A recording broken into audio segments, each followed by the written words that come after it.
So I think understanding seizure activity or epileptiform activity is a great application to help you understand electrical conductance in particular and how it relates to chemical conductance as well, especially when you think of treatment. So I would like you to be able to identify the primary classes of seizures covered in this class and how they are distinct. I would like you to be able to identify general seizure type based on provided EEG. Like if I gave you an EEG example, is this a generalized seizure? Is it a partial seizure? What can you tell me about it? I would like you to be able to describe surround inhibition and be able to describe the GABA-A ion channel and how phenobarbital, barbiturates, or benzodiazepines would create surround inhibition by acting on it. I would also like you to be able to identify GABA-T and the GAT and how these can be targeted to create surround inhibition as well. And also, I would like you to know and be able to identify the primary drugs. I'm just going to provide two simple examples in class to treat epileptiform activity by acting on these alternative mechanisms. Fundamentals to understand epileptiform activity are that neurons are excitable cells. Hopefully we know that at this point. Neurons use electrical signals to communicate, and the distribution of voltage and ligand-gated ion channels varies between different populations of neurons, and these channels influence neuronal firing properties. While little is known about the etiology of epilepsy in comparison to its treatment, it is likely the expression and functionality of these distinct ion channels in various brain regions that leads to the susceptibility of epileptiform activity. So, why should you care? In addition to just thinking that it's fascinating to study this from a basic science perspective like I do, the clinical relevance is just very obvious in this one. It's epilepsy. One interesting thing about epileptiform activity is many very prominent people have suffered from epilepsy. It doesn't appear to be very debilitating. I mean, it can, like in very rare cases, lead to death, but that has more to do with, hypoxia, the inability to breathe than anything else, or, having a seizure in a very dangerous place.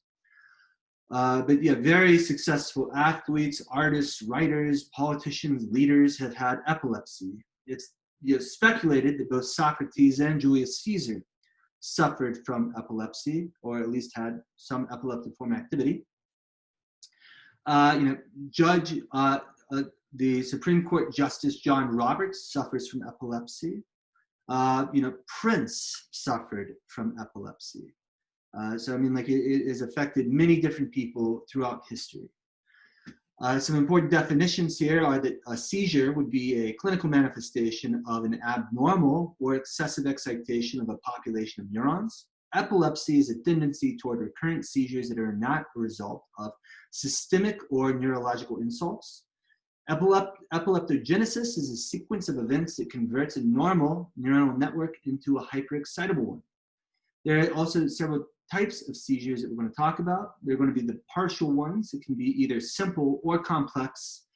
Simple would mean a very simple site of origin, but complex would then have some spread. Primary generalized basically means that you are affecting the entire brain. The EEG readout would not show just one focus. It would be widespread. And these are absent, or come in two flavors, absence and tonic-clonic, also known in French as petit mal and grand mal. The petit mal seizure is most common in children, and it literally looks like an absence. We'll look at an example of that in a minute. It's really quite fascinating, and most children tend to outgrow these. Tonic-clonic or grand mal seizures are what everybody thinks of as a stereotypical, the person's on the ground seizing, arms flailing around. Interestingly, on the EEG, the absence and tonic-clonic look very similar. Partial seizures are abnormal electrical activity that would originate from a defined seizure focus. The seizure focus would be a small collection of neurons that act as a trigger for enhanced excitability, epileptiform activity. There are many factors that can cause a seizure focus, like altered cellular properties or synaptic transmission. and the specific symptoms of a simple partial seizure depend on the location of the seizure focus. One example would be what's known as the Jacksonian march. So here around M1 in my primary motor cortex, you might have aberrant neural activity. This would lead to, what could first manifest as sort of like a just slight twitching of the finger that then could spread and sort of recruit more of the arm and hand, but the spread will be stopped there due to surround inhibition that still sort of locks it into that focus. And interestingly, these sort of, very small seizures can happen without us even knowing about it. I mean, it's very possible that you have epileptiform activity and suffer from partial seizures and don't even notice. It's possible. An encephalogram is a recording of brain potentials or brain waves, also known as an EEG. Brain potentials indicate sleep states or provide data in seizure disorders, and it's probably something you've heard about in multiple psych classes at this point. So for the analysis of seizure activity, it's important that you understand the sort of the readout here. So what you see typically is what is sort of a starburst type figure that represents the skull or the human head with different markers or letters to denote where the electrode actually was. So this is how you would identify if there was unique neural activity in one specific region that would help you track down the focus or the location of a partial seizure. Every time I look at this slide, it brings back a little bit of a bad memory from taking, in grad school, I took a class on epileptiform activity, seizure activity with the medical students, did my PhD at a medical school. And, in this particular class, all the med students and grad students were together. And grad student classes are typically a little different than med student classes. Med student classes are pretty intense, more about application, a lot of memorization. Grad students, their classes are more sort of just very abstract. I mean, sort of big picture ideas. How would you test this? How would you test that? So I wasn't quite ready for what I got in this particular class, but I mean, it certainly stuck with me and I certainly remembered it.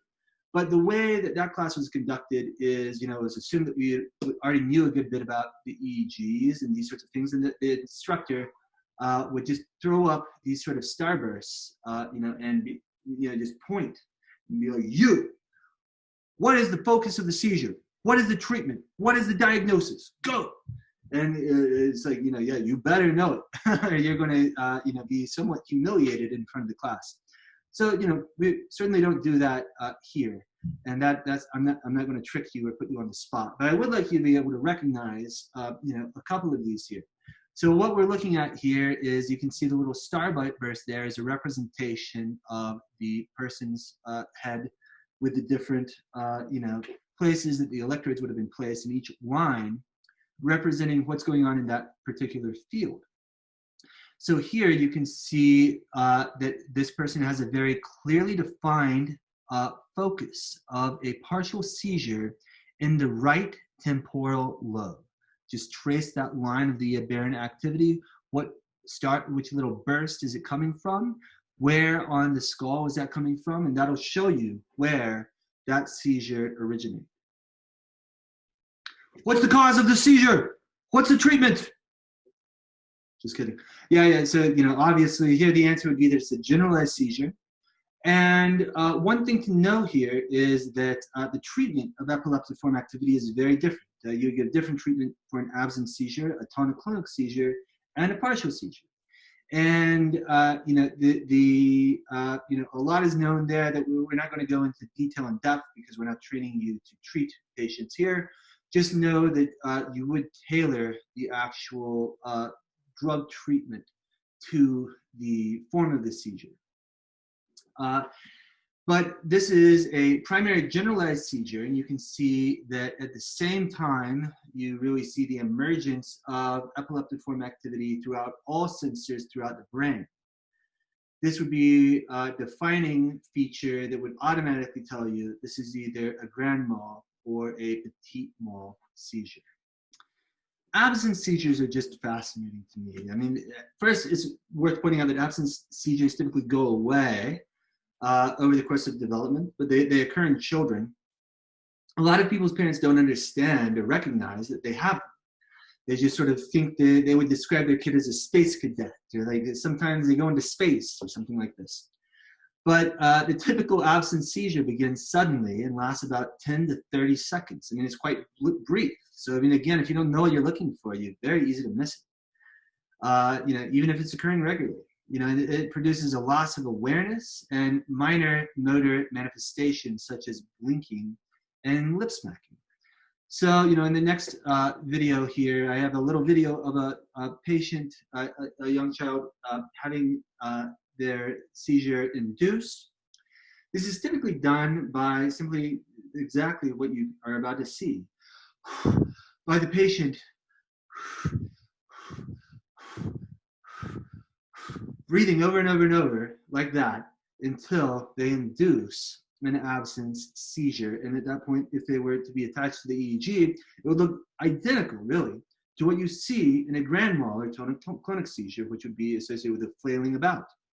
But interestingly, and it is not exactly understood why, in children, when they suffer these absence seizures, they don't go into the flailing. It is more, just sort of like they're absent for about 30 seconds.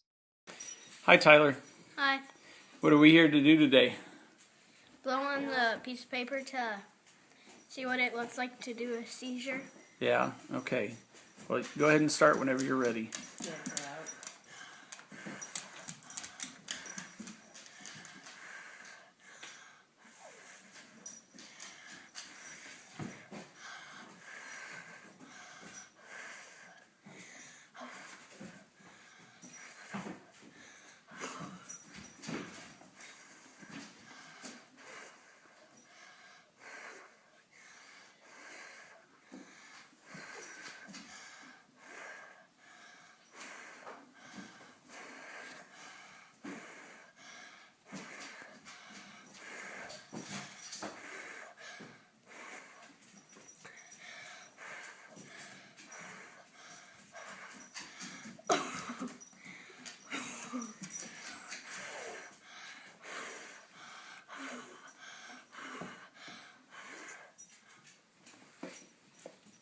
Tyler. Tyler.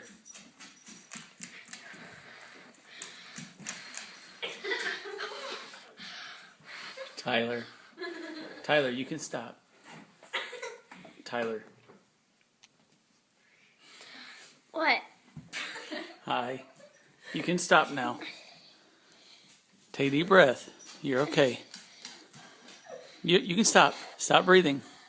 You're done. You're done. You did it, okay? You did a good job. Give me 5. Good job. You got to show people what it's like. Tyler. Tyler. Wait, what? Tyler, you can stop now, okay? All right? You're fine. You're fine. You did good. I had like a headache and Did you have a headache? Yeah. a little. Yeah. You can show people what it looks like now. Okay? You did good. Good job. Tell everybody bye. Bye. Another reason that I love to cover epilepsy is that we actually have good drugs that treat epilepsy, and we actually understand how they work, which makes it a little different than most neurobiological disorders. Depression, of course, is a controversial one. SSRIs are effective at treating depression in about 50% of the population, or 50% of people that suffer from depression. But like the neurobiological basis of it, it's certainly not accepted 100%. And there seems to be multiple ways that one can neurobiologically become depressed. You can have abnormalities of the HPA axis. You can have basically, alterations in the ability to have feedback regulation through the HPA axis as occurs in Cushing's disorder. Alternatively, there seems to be like deficits in dopamine transmission can lead to depression. So it's not so clear cut. Epilepsy certainly seems to be pretty associated with a breakdown in surround inhibition, although of course the exact basis of what causes seizures in epilepsy is, not so clear. But how to treat it is. And basically, you want to recreate surround inhibition. And it is worth pointing out that different anti-epileptic drugs seem to be better at treating different forms of seizures. And I'm not the person to ask for about the specifics for that. A trained medical doctor would be. But the vast majority of anti-epileptic drugs have been developed by screening large numbers of compounds in animal models. And I also want to point out that, these are very well understood and characterized. And, I will point out that while things like cannabidiol or Charlotte's Web are believed to be effective at treating epileptiform activity 2 in children, based on some anecdotal evidence, it does seem to be quite valid and worthy of replication and further experimentation. Personally, if it were my own child, I would probably start with what is biomedically, understood. And then if that doesn't work, bring in the cannabidiol. Many of these drugs are relatively safe. A lot of them are very similar to Xanax, for example. In spite of various potential molecular targets, anti-epileptic drugs ultimately must modulate the activity of the mediators of neuronal excitability. As a result, there will always be a balance between controlling seizures and tolerating the CNS-altering effects of the drugs, which is true. Like Xanax, for example, Valium, all of these would suppress general activity, which could be sedating, at certain doses. A considerable advance toward a rational treatment of epilepsy was the realization that not all anti-epileptic drugs are effective against all types of epilepsy. The correct diagnosis of seizure type is critical for effective treatment, and that, of course, would be strongly reinforced for you if you go on to medical school. Phenobarbital was the granddaddy of all anti-epileptic drugs, really meaning it was one of the first. It's rarely used now because it isn't quite as safe. It can lead to death. Phenobarbital, pentobarbital, these are barbiturates. The difference between them and something like alprazolam or Xanax is that these barbiturates, they can activate the ion channel in the absence of GABA and sort of function like GABA. So whereas benzodiazepines only sort of modulate or through an allosteric binding site, make the ion channel function better in the presence of GABA. Whereas these types of drugs can activate the ion channels themselves and therefore can be much more effective at suppressing neural activity and at high dose inducing death, especially when combined with alcohol, which is probably what took out Marilyn Monroe. But these were introduced in 1911 and for over 25 years was the only available treatment for seizure disorders. It's been proven effective in the treatment of many different seizure types, I think because it's just so broadly good at restoring surround inhibition. Although, interestingly, it's not very effective in the treatment of absence seizures. And why that is remains somewhat of a mystery. But it's not used much anymore because of its adverse side effects, including dependency and death. Although unknown at the time, it is now well established that phenobarbital and all barbiturates bind to the GABA A receptor to potentiate the activity of these receptors. They can be GABA mimetic, able to activate the receptor itself. You can also see in there a little hexagon or whatever it is shape with the label BZ. This would be the allosteric benzodiazepine binding site on this GABA A ion channel. That would just alter the structure of the ion channel, whereas the barbiturate would directly activate it like GABA. Although phenobarbital is no longer used, the GABAergic system has been an important target in the development of new treatments for seizures, pretty much all of which are much safer. And you know, while some of these can still produce dependence, you know, others are quite safe, and most importantly, are very well understood. So there are now many ways that pharmacologists have targeted the GABAergic system to create effective anti-epileptic drugs. And all of these basically recreate surround inhibition. In addition to the benzodiazepines and barbiturates, which act directly at the GABA-A ion channel, two other things that I want you to know of are tiagabine and vigabatrin. Tiagabine acts at GAT, just similar to like how cocaine would act at the DAT. The DAT would be the uptake inhibitor or the uptake transporter. You know, those are typically positioned around the edges of that synaptic cleft and would take up excess neurotransmitter. So one way to flood the system with dopamine would be to give a patient cocaine, which would block its uptake, and that's how dopamine rises when you treat someone with cocaine. Similarly, if you want to flood the system with GABA to create surround inhibition, one way of doing that would be to target the GAT. And doing so has proven effective at treating some seizures better than others. Another option out there is to target GABA-T. GABA-T, remember, another way to eliminate the excessive neurotransmitter from the synaptic cleft is through degradative enzymes. So you also, in addition to uptake transporters, you have these enzymes that break down or metabolize excessive neurotransmitter. We've already talked about one in the dopamine system as well, known as COMT. COMT is an enzyme that's also thought to potentially increase susceptibility for things like schizophrenia. But you know, GABA-T would be the enzyme that breaks down GABA.